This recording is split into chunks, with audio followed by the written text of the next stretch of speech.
আল কুরআনের ৭৮তম সূরা আন-নাবা অত্যন্ত গুরুত্বপূর্ণ এবং ফজিলতপূর্ণ একটি সূরা।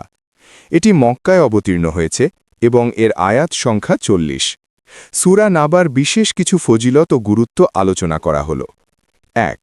পরকাল সম্পর্কে সচেতনতা।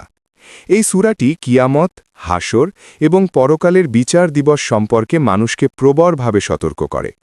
এটি পাঠ করলে পরকালের প্রতি ঈমান দৃঢ় হয় এবং আল্লাহর সামনে দাঁড়ানোর ভয় অন্তরে সৃষ্টি হয়। ২. কবরের আযাব থেকে মুক্তি।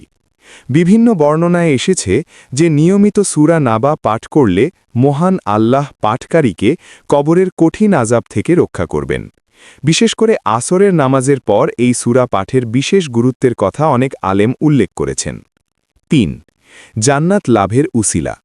হাদিসের বিভিন্ন সূত্রে পাওয়া যায় যে ব্যক্তি নিয়মিত সূরা নাবা পাঠ করবে, আল্লাহ তাআলা তাকে জান্নাতের ঠান্ডা ও সুস্বাদু পানীয় দ্বারা আপ্যায়িত করবেন।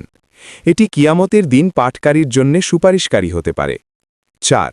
মনের শক্তি ও প্রশান্তি। পবিত্র কোরআনের এই সূরাটি পাঠ করলে অন্তরে প্রশান্তি আসে এবং প্রতিকূল অবস্থায় ধৈর্য ধরার শক্তি বৃদ্ধি পায়। এটি আল্লাহর সৃষ্টিজগৎ নিয়ে চিন্তা করার খোরাক যোগায়, যা একজন মুমিনের আত্মিক উন্নতিতে সাহায্য করে। ৫. নবীজির বাণী। রাসূলুল্লাহ সাল্লাল্লাহু আলাইহি ওয়াসাল্লাম ইরশাদ করেছেন যে সূরা হুদ, সূরা ওয়াকিয়া, সূরা মুরসালাত এবং সূরা নাবা, এই এগুলোর গম্ভীর বিষয়বস্তুর কারণে তাকে বার্ধক্যে উপনীত করেছে।